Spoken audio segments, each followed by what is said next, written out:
Welcome to Responsible Chicken Breeding. My name's Karen, and I'm here with Jim, who just found something hilarious. So, why don't you tell us?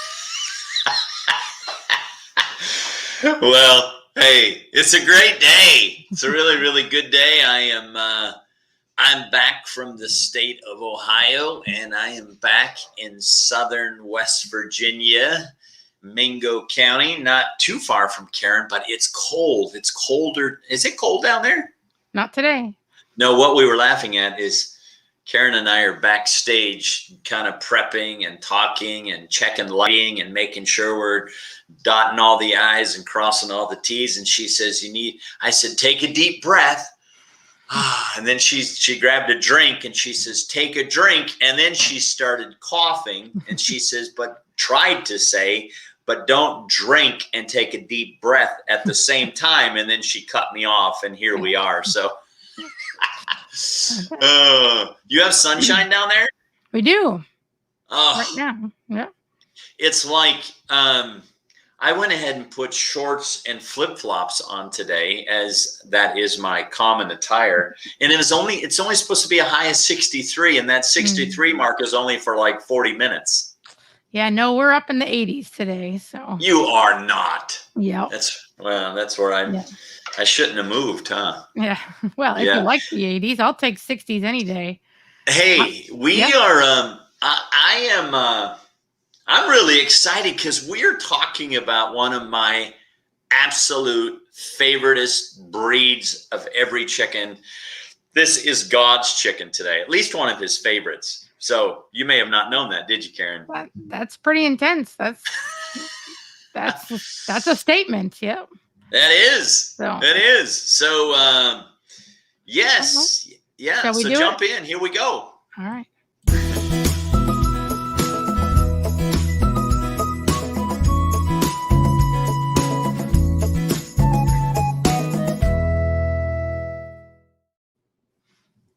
So here we look at it. I love it. So a couple of details for everyone. Karen's going to stay on here. Normally she at least jumps out and goes and does other things in the backstage, but she's going to stay on here today because we are we've got a ton of pictures and some dialogue. We're going to do a little more a longer conversation about our breed of the week. So Plymouth Rocks is the breed of the week. And I will tell you this, you got to remember this. I know this might get old, but I'll keep saying it over and over and over again. Remember, all standard bred poultry were developed for a specific purpose to be productive in a specific region. Of course, Plymouth Rock, we know, isn't that where that's where the settlers came from England, isn't it, Karen? I believe so. Well, I did listen. I did listen in school. But anyway, so Plymouth Rocks, they have, oh, sweet, I forgot about this picture. So I will tell you, this is me, obviously on the left. And one of my mentors, his name was Oliver Bowen. And he was one of the very finest Plymouth Rock breeders. He was from Watsonville, California. And what happened was he used to come up to the Pacific Northwest and show his chickens. And I think the first time I ever met him was at the Oregon State Fair in Salem, Oregon. And of course, I was first introduced to chickens in Southwest Washington State, and that's where I got started and started breeding. But when I met Oliver Bowen and saw his incredible white Plymouth Rocks, I fell in love with them. And so they were actually really my first showcase bird that I latched onto and was breeding and showing and exhibiting and won lots of championships with and showed him at Plymouth Rock Nationals. But this is Oliver Bowen, and I'm indebted to him. And I would say this, Karen, before we really talk about Plymouth Rocks, and that is that, we need more mentors in America and around the world. And this is one that I'm extremely grateful for. And as a result, I'm committed to help mentoring other people, not only in the U.S., but in other places around the world. And so anyways, enough about that. But you can see that's one of my, I think I was maybe. Yeah, how old were you there? Probably either a sophomore or a junior in high school right there. You can see I was into it. I had a chicken coat on with that patch in the upper left-hand corner. We had a chicken club in Oregon. It was called the Hen House Gang. What do you think of that? It was the Hen House Gang. We were all hanging out in the hen house, and we were a gang. You had to add the word gang to manly that up a little bit, didn't you? Yeah, and then I think the other one is that's an APA patch, and then right below that, right above her head, that is a Washington Feather Fanciers. That was another club that was in Washington State that I was a part of for years and years. And so you got a bunch of pins on your hat too, it looks like. Oh yeah, I had those were pins that I won, or pins from different poultry shows. And you notice then, we used to put the hat up on the head a little bit. Now we, teenagers are putting them down close to their eyeballs. But it was those are some great memories. That picture brings back a lot of memories, a whole lot of memories. So we probably should get going here. Yeah, and just for everybody's watching, when he said this one was going to be a little bit longer, I just know that as his favorite chicken, I was not going to rein him in because I'm going to let him have his head today. So, so we're going to do this. Yeah. Well, remember this as we talk about Plymouth Rocks. There are, it was, as you think about history on the Plymouth Rock, it was the late 1800s, early 1900s it was the #1 meat chicken. There were no other chickens nearly as popular for production, specifically with meat, in the late 1800s and the early 1900s. And so to give you a little bit of history, well, I should also mention there's multiple varieties, and that some of them were added. I mean, they were all added along the way, but you've got the Bards. The Bard. So the Bards, they were the only ones in the book in the first publishing, right? Oh, by the way, check it out, Karen. I don't know. Her and I were discussing this backstage. I have this little American Standard of Excellence. Yep. Of Excellence, we called it. And I think this one was this is the 1875 edition of the standard. I think this was the first one.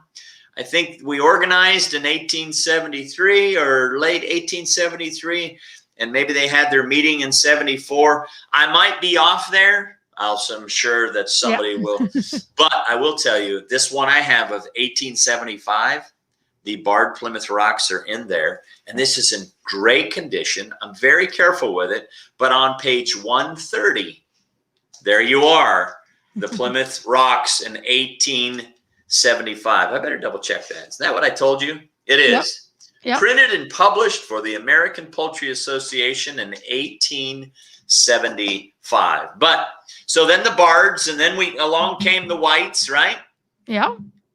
1888. And then we've got Buff and denied. Peacomb Bard. What does that print say there? Well, it says make your window bigger on your computer screen. But in 1893 they were in the standard, but by 1900 they were gone. So yeah. So I'll just comment on that. Okay. There are breeds and varieties that come and go. Obviously, there's some that stick forever and ever and ever, like the Plymouth Rocks, and frankly, like your amazing Rhode Island Reds.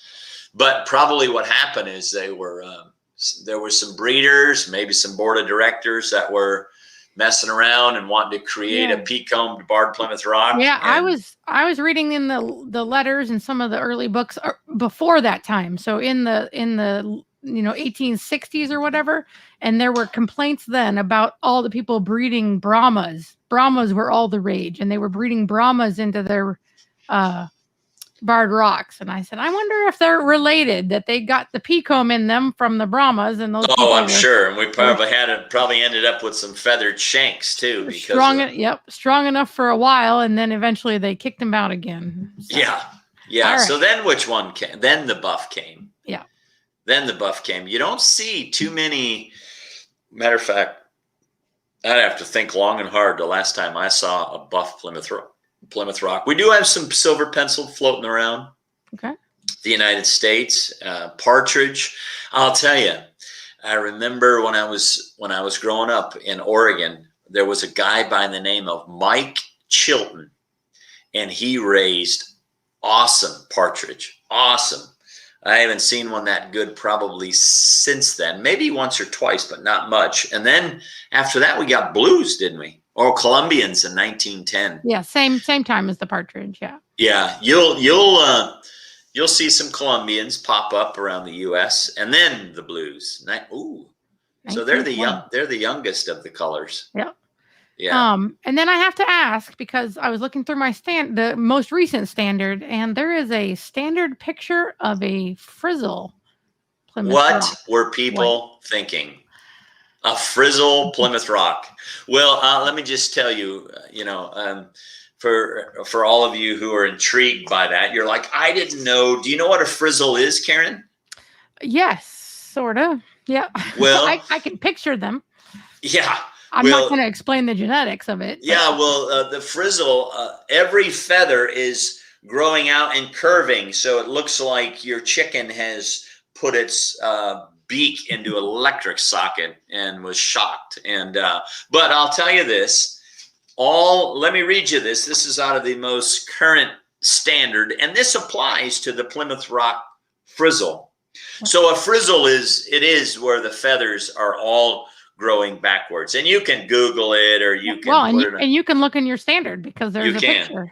Yeah. It's in the standard, and but this is what it says on page 38 of my most current standard. It says frizzles may be shown in any breed and variety set forth in this standard of perfection. All sections of the bird should conform to the shape description of the breed.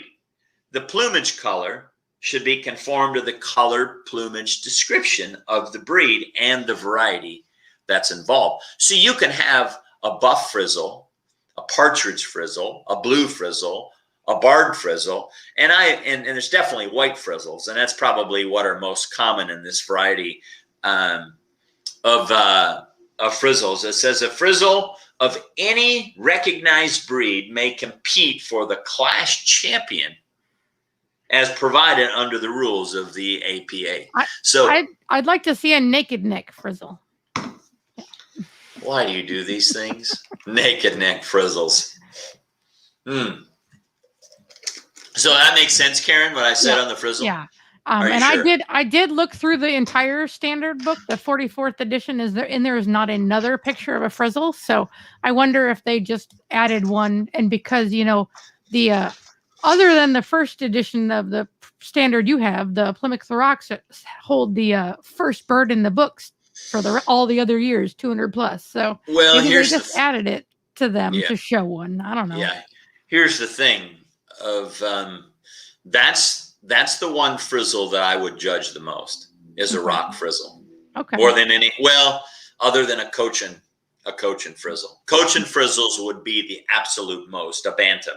Okay. And then Plymouth Rock frizzles would probably be second, and then not many other frizzle breeds are shown. You'll see different things pop up because people I love this picture. This is an old shilling painting from I forget where this originated from, but you see, let me give you a little brief history here. So Plymouth Rock, you just You know, it came in, it was developed. Well, hold on. I'm going to interrupt you. We were going to go over the colors first. So these were the bards. So I know I'm interrupting, but. Oh, that's okay. That's all right. So. Okay. So bards, and this is from and you see how the barring has, and the shape has developed a little bit here in the bards. Now these two birds, this is a cool story too, Karen. It's so cool. I'm ready. All right. So in 1998, in the mid 90s, I was privileged to be the president of the Plymouth Rock Fanciers Club of America. And I got the invitation to go and judge the Plymouth Rock National in 1998 in Australia. And there were 400 Plymouth Rocks that were entered. And this, the picture that I'm in there, that gentleman's name was Peter O'Brien was his name. And that was the reserve Plymouth Rock of the show, this male bird. And the one on the right, that was the champion of the show. And their bards were outstanding. Now, all the colors were shown, but when it came down to it, these were the two winners. And it was awesome. It was exhausting to go through 400 Plymouth Rocks, and took me, well, it was probably a 10-hour day, but I had TV stations following me around and all these exhibitors, and they wanted to hear everything from the American judge's perspective. But these are two very, very fine barred Plymouth Rocks. So, okay. So there's some whites. Yeah. So these are from, and just for anybody who doesn't know, if you're a member of the APA, you can go on the APA website and look at the 1911. You have to log in, but you can look at the 1911 Standardbred Plymouth Rock book, where they cover all the colors except blue, obviously. You can find it elsewhere if you're not a member, but be a member. It's better. I have that Plymouth Rock book. I should have brought it into the backstage here. But anyways, that's okay. Those are great pictures. Yeah. What's next? So those are from the 23 standard. So those are just more whites. Yeah, and I'll tell you this, the whites from 1923, that's the type, and we'll talk more about this, but this is a perfect place for, that's the kind of type, that's the type we want right now. Those are very, very good birds. Yeah. So all right. What else you got here? All right. So we got some, they're a little bit harder to see, but we've got some buffs from that book and from the standard. Yeah, and I have a picture we'll see a little later in the show. Oh, there she is. This is those of you who know Plymouth Rocks. I mean, this is an amazing buff. This was the buff that won at the 98 Plymouth Rock National in Australia.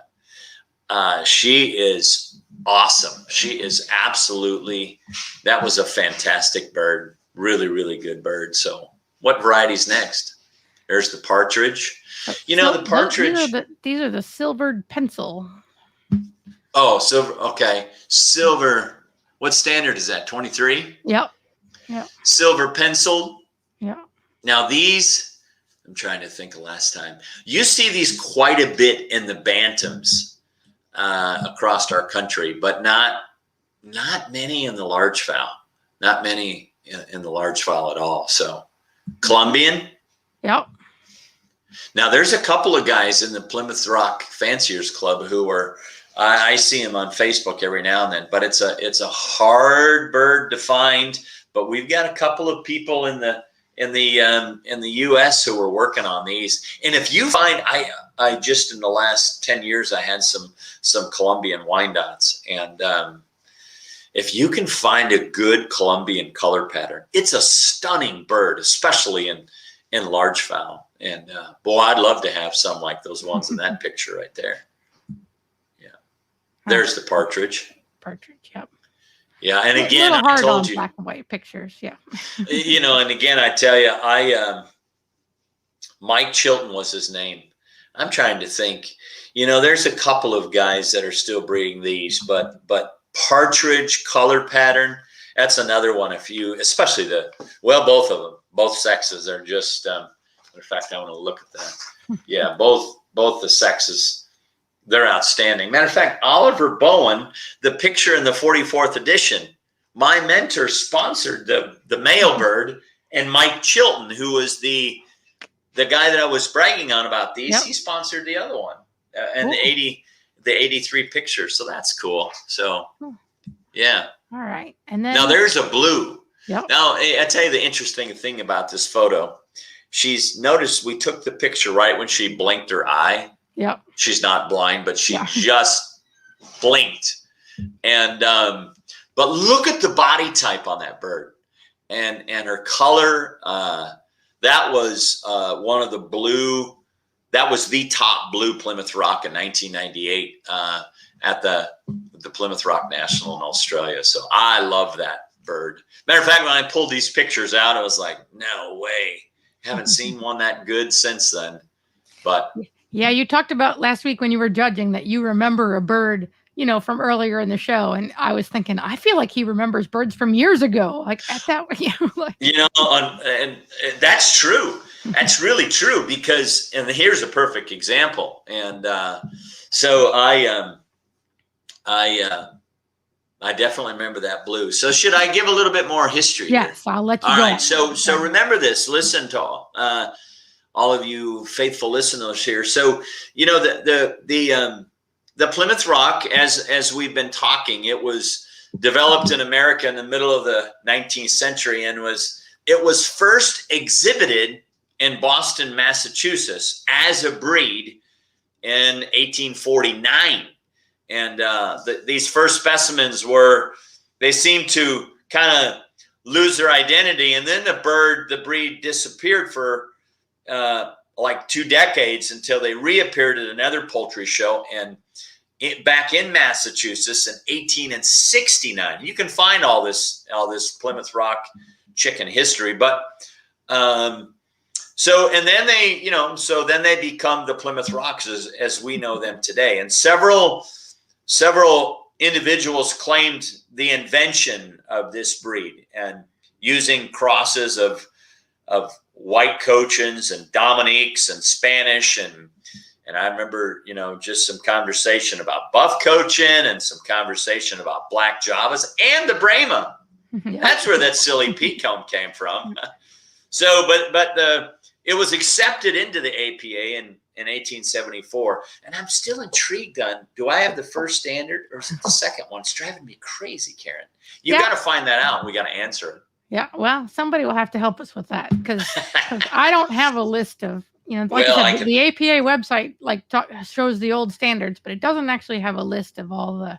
It's got some covers. So remember, the Plymouth Rock became popular. Very, very popular, very fast. And in fact, up until World War II, no breed was ever kept and bred as extensively as the Barred Plymouth Rocks. And its popularity, I remember when I was in Australia, the Australians said, we were always told it was the America's farmer's fowl. That's what they alluded to it as. And so anyways, it was known for its hardiness. They're very docile. I think that's one of the reasons why I love Barred or all Plymouth Rocks, but they're docile. They can be broody, and they were back then in the early days, and they were very, very good at production of brown eggs and meat.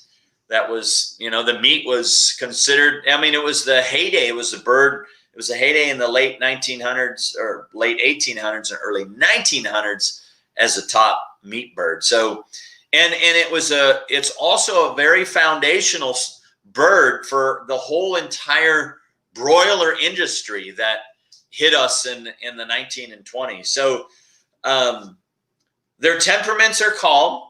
They're a calm bird. And they're cold. Here you go, Jim. Here you go, What's Jim. That? Your friend's helping you out. So Jeff. How did Jeff know? I don't know. Like Jeff. You can't quiz him. I'm just letting you know. He's probably memorized it. Yeah. Anyways, yeah. Thanks, Jeff. Hallelujah. um, Great temperaments. I've never met an obnoxious Plymouth Rock. And so, you know, the chickens have they have bright single combs. There's no other combs that we have in the Plymouth Rocks. And should have 5 combs or 5 spikes. And you said at one point the standard said 5 or 6. If that one you had in your hand, that first standard did say 5 or 6 points. But by 1905, I think they had narrowed it down. Let me see. Yes, 1905, they'd narrowed it down to 5 points. Good. So it's been that way for a long time. Yeah.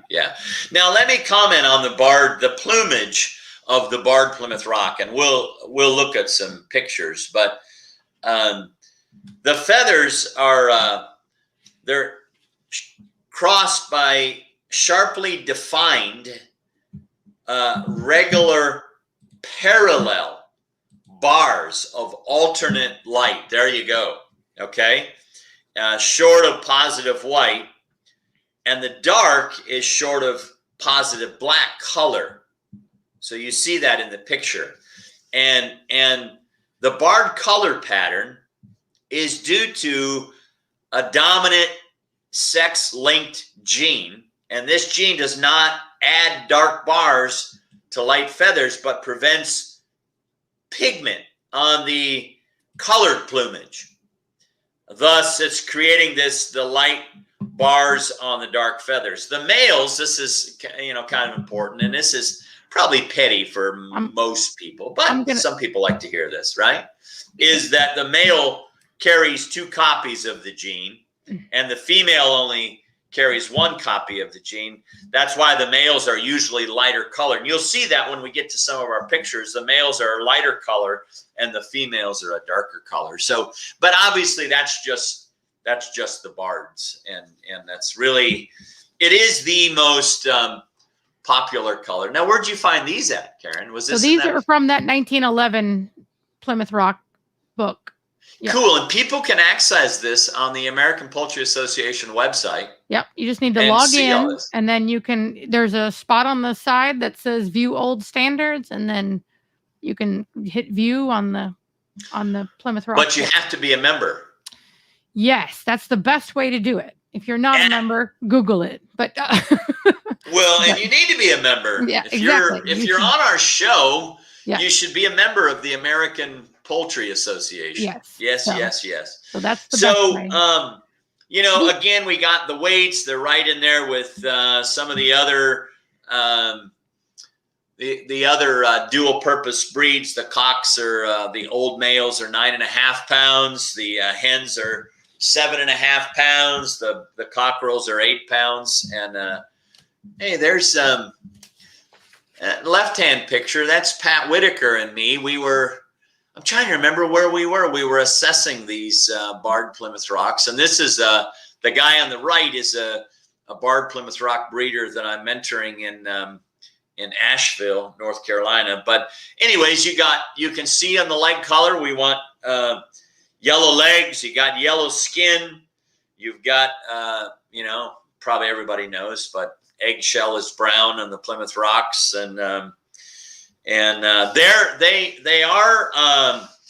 They're slaughter aged for the best window there is about 16 to 18 weeks. Now go back for a minute.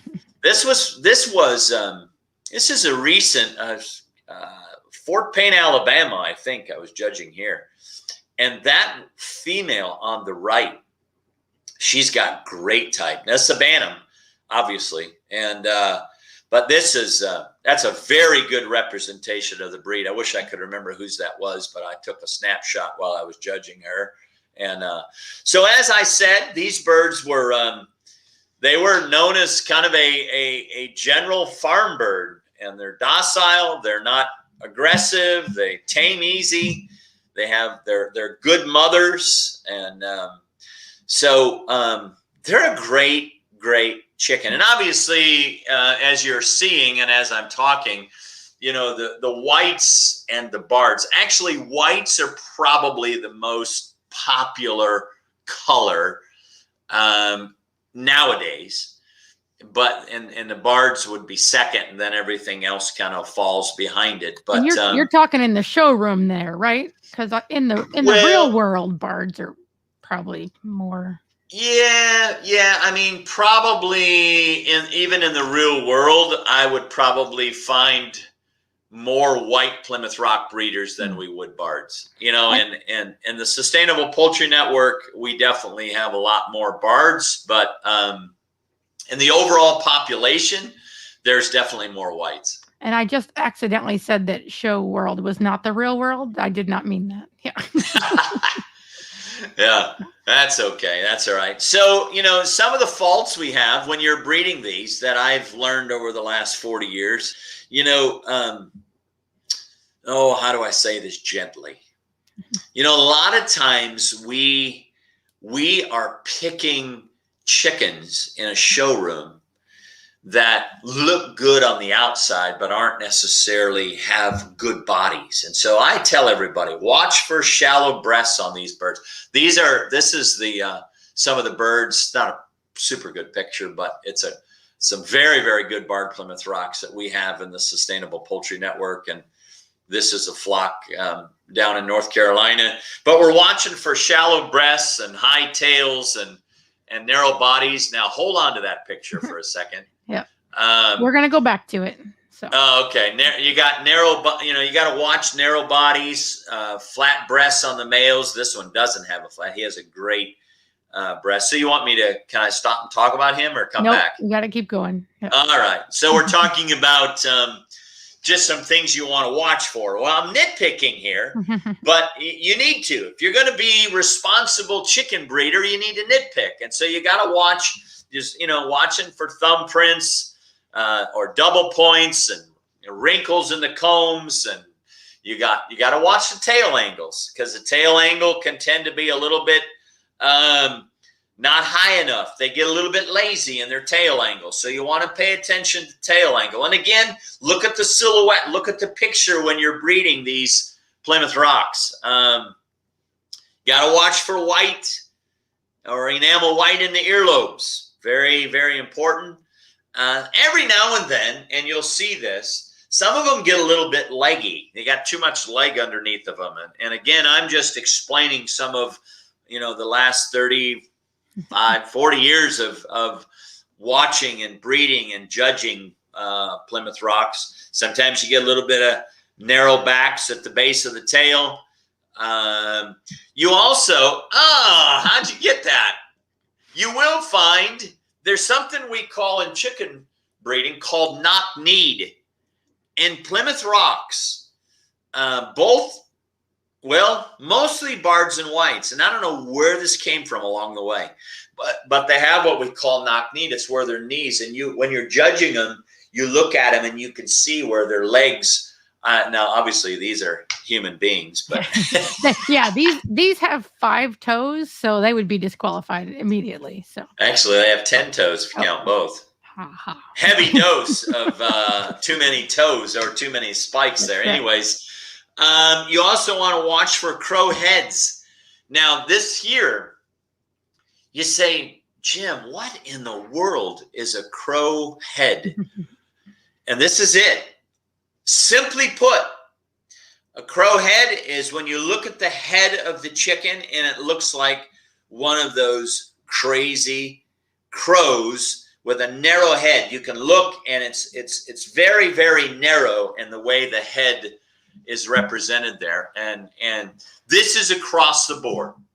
As I've judged and watched Plymouth Rocks and raised hundreds and hundreds and hundreds of them, this is a common fault that you will see, especially in some of the more modern day, if I could use the term, of the barred Plymouth Rocks. Probably the bards are most notorious for paying attention to this. So if you're breeding the barred color, there's a few things you need to look for when you're breeding this particular color. Is you're watching for solid black feathers. Of course, There's our silhouette. Solid black feathers on the wings or in the main tail feathers. Smoky smoky barring where it's not clearly defined. You can see in this picture the barring is very, very defined. And that's the way it's supposed to be. You don't want the black and the white kind of bleeding into each other and refer to that as smoky, or that looks kind of smeared. Bars are not run. You got to make sure those bars are running straight across the feather. It's very, very important. Now, remember this, and I might lose this thought, so I'm going to share it here, Karen. Go for it. That is that there's another breed in the standard that's very old called a Dominique. You've heard of that one, Karen? Yes, I've seen them. Yeah. I've held them. So yeah. You what? I've held them. Yeah. Have you really? At Julie's. Yeah. Oh, yeah, you did. That's right. At Julie's. Yeah. And so a Dominique, you can look this up in your standard. A Dominique has what we call irregular barring. In other words, you can't track the barring across the bird. A barred Plymouth Rock has regular barring. And to me, this is the perfect picture, thanks to our producer, Miss Karen. Or the standard, yeah. Or the standard, yeah. Well, somebody had to put it up on the screen, right? Exactly, yeah. So, but you want to follow this barring all the way across the bird. And it's very, very important in that whole process. You want to watch for green or black shanks. The shanks are supposed to be yellow. Now, you might get a little bit of a black tint, especially on the bards or on the partridge, on the silver penciled. But the goal is to have yellow shanks. You want to have yellow shanks. And then I also wrote down, just sometimes in bards, you'll find this kind of this brown tinge on the surface of the feathers, and you just want to be sure and breed that out. So trying to think, maybe a couple of other things to remember. Both sexes of Plymouth Rocks, at least in the bards, they can tend to be a little bit small. So we want to make sure you're breeding for size, not too big. Remember, people, the weights in the standard are there for a reason. They're not to be too big and they're not to be too small. You want to try and breed your birds the best you can to the weights. Here's a big one. This is funny. People who get Plymouth Rocks, Karen, their bodies, this is hilarious if you've ever seen it, their bodies actually grow faster than the feathers, because a barred barring grows slower. So people are sending me pictures. What's going on with my chicken? Because the bird's growing, but they're seeing a lot of pink skin because the bird's feathering is not covering. You just got to remember that barred barring is slower growing. And what else did I remember here? Breeding birds have a tendency to be overweight. That's true. At least all the barred Plymouth Rocks that I've worked with in the last many, many years is you got to go back and follow our guidelines on a good balanced feed. You don't want fat breeders. Jeff probably chime in here if he's watching, but I totally agree with him, and we want to be careful with that. So remember, the tail is an important part. It influences the shape of the back. So paying attention to the tails and the way they carry their back line is very, very important when you're breeding a Plymouth Rock. And you can see that here. And I'm curious, Karen, I don't know if you can get to it faster than I can, but I'm curious. Let me find it. What the standard says in the description of the back. The back is very, very important on a Plymouth Rock. And all right, I'm ready, but it's long. Are you? Yep. Read me the back. You want the male or the female? Let's start with the male. Rather long, broad its entire length, flat at shoulders, nearly horizontal from neck to saddle, then showing a slight concave sweep to tail. That's exactly what I just said. Yeah, And I didn't write the standard, but you want it to carry its width. And what does it say about right at the beginning? How long? rather long. Rather long. All right. You don't want a leghorn back on it. You don't want it to be long, but rather long. And it's an important part of the bird when you're thinking about type and the silhouette of a Plymouth Rock. And for the female, it's basically exactly the same, except for they delete the sentence about nearly horizontal from neck to saddle. It doesn't say that. It just says the broad its entire length, flat, and then extending with a slight concave incline to the tail. So the back part where it just keeps going, it doesn't have that long horizontal. Right. So Right. Okay. Okay. Good. Good. So help me out. What else do we want to talk about here? All right. So you had some pictures. So we sort of covered I love the head. this. Okay. Yeah. So here's all of you. This is that crow head on the right, and these are actually two females that are the exact same age out of the exact same flock. And that bird on the left obviously has she has the head that you want. The one on the right's the crow head. But you notice the depth from the top of her head down to the bottom of her beak or her wattles. You want a round head on a Plymouth Rock. Actually, most all of our dual-purpose birds, this is a perfect illustration. But sometimes Plymouth Rocks are notorious for crow heads when they're growing out. And so the head on the left that's what you want. That's what you're looking for. So I hope that's helpful. I threw in this slide, FYI. Karen probably didn't pick up on it. Well, I know she didn't because she was. But these are a hybrid from Africa that have a little bit of a barring color pattern. But if you look closely at these, they are irregular barring, but they are not Plymouth Rocks. And so, but this is a testimony, this flock here in Africa. It tells you the influence of the barred Plymouth Rock on the rest of the world.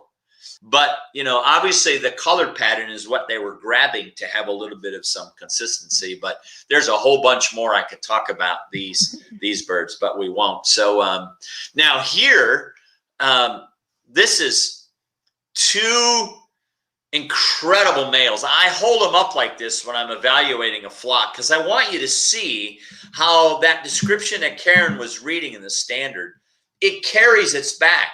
It's rather long. It carries its width. You see the very distinctive barring in both of these birds. And I'll tell you this, two excellent males. The one on the right, I'm trying to remember where I saw that bird. Now, it might be an Australian bird, but this is one, Karen, that the bird has left an imprint, but the location has left me in my older age. But that male, I remember holding him. I remember trying to get him to pose. I remember his barring, his tail angle. Look at how full. Actually, both these birds are nice and full in the breast. Excellent birds.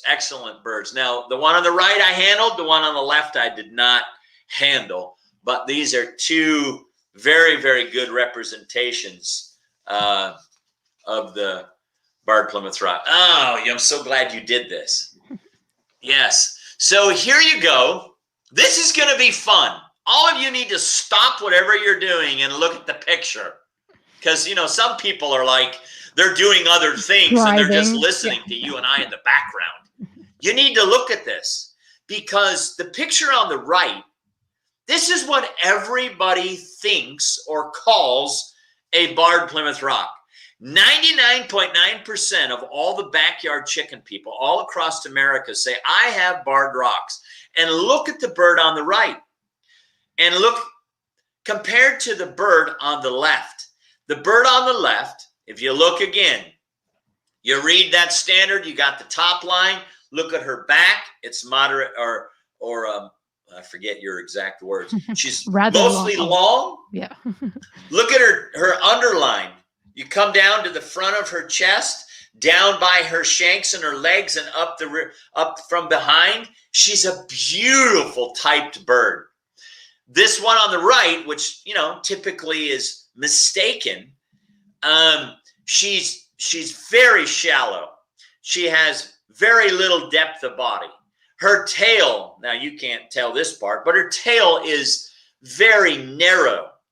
And so what happens is, listen, all of you need to pay attention to this. I get fired up about this, is that what happens is we've destroyed the barred Plymouth Rocks by not selectively breeding them because we're not paying attention to body type. The one on the right, she's probably a decent egg layer, but not nearly the quality of body that the bird on the left would be when it comes to meat production. And another little minor detail, well, it's a big detail to me, is the less significant of the two, the one on the right. She has irregular barring. She doesn't have the distinctive barring the way that she's supposed to have. And so unfortunately, that bird on the right is what you see everywhere. The bird on the left is what we're aiming to breed for. She's got a bird on the left. She's got a great head. She's got good color. You look at wing carriage, everything about that bird. Now, good, yeah. This is what I was mentioning to Karen when we were planning, is when you put up the standard picture and you look at the standard picture compared to this awesome barred Plymouth Rock on the left, they're very similar. I love this. And that's what we want to teach people and help them to understand the value of responsible chicken breeding and shooting for what's in the picture and what's in the description. So I get a little excited about that. Sorry, Karen. I'm actually. It took you till I know. Karen would say, "Go, Jim, go." You get it. No, it took you till right then to say, "Don't actually look at the picture. Let's look at the words." Because I was waiting for you to say it. I was waiting for. You do look at the words first, and the picture second. But I'll tell you, you look at the words first, and then you put the bird in your hand. Yeah. And I can tell you, I've handled that bird on the left. That's an outstanding female. That is what I aim for when I breed barred Plymouth Rocks. And hopefully it'll end up being like the picture. Just like here. Here you go again. That outstanding male, putting him right up next to the picture of the standard. It was kind of you to pose them in the same direction the standard pictures are facing. Hey, I work at these things. Yeah. Yeah. No, that's actually that the producer had something to do with that, I'm sure. Oh, no, the pictures would be like they are, wouldn't it? Yep. Yeah, I planned that. I could flip it, but yeah. That's exactly how I planned it. All right. What else do you want to say before we take these last 10 minutes to look at some coop pictures?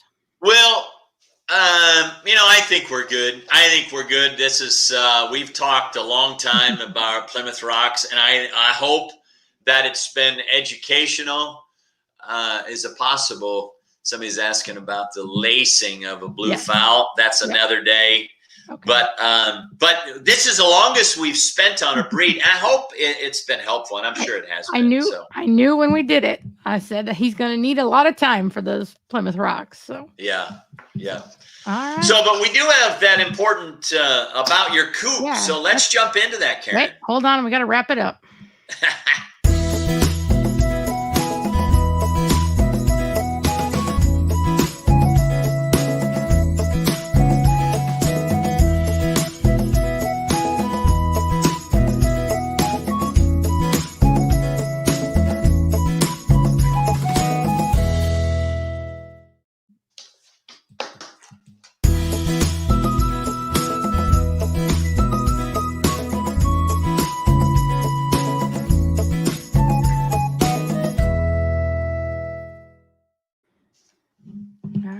Take that thing off.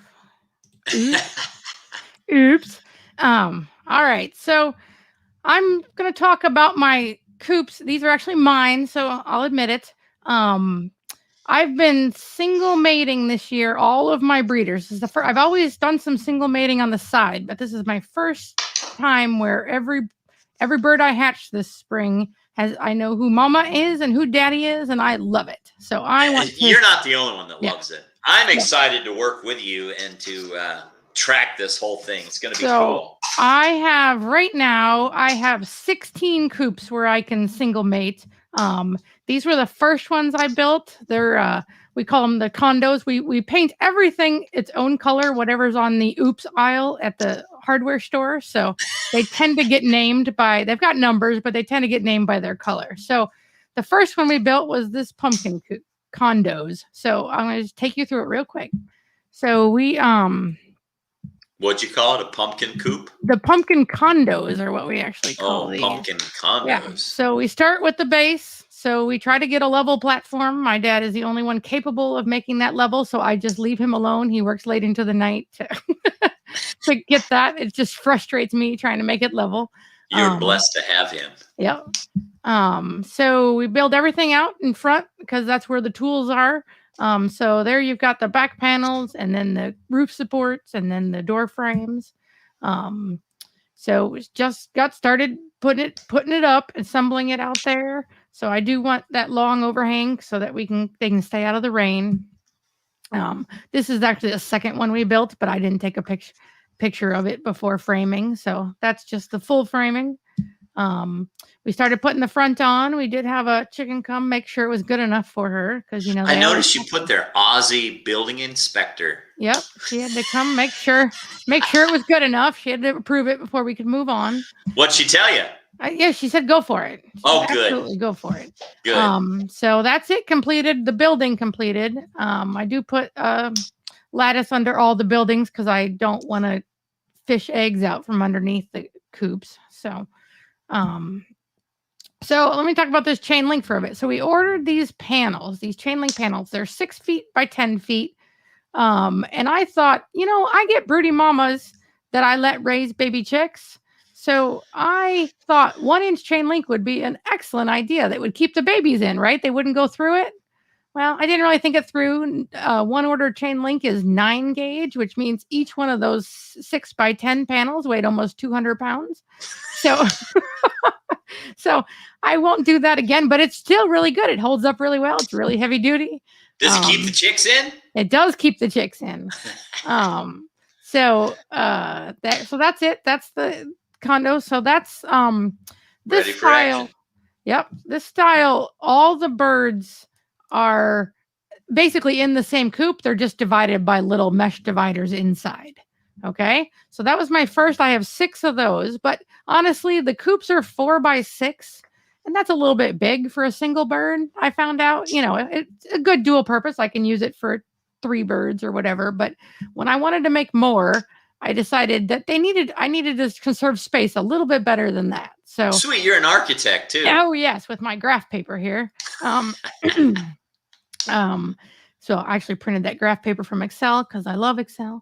But so I designed 10 coops where they each had their own yard, where every bird had its own yard, but then they would be able to be let into the big exercise area every other day. So basically, when the hen is with the male, they get the run of the top and the bottom part. And when they're all by themselves, they have to just hang and watch the other birds play. So, so this is what it ended up looking like. So there's 10 coops, 5 yards. I've seen these many times. Well, yes, but not everybody has. So this isn't for you, Jim. Yeah. So the coops themselves are 26 by 40. So 26 inches deep by 40 inches wide.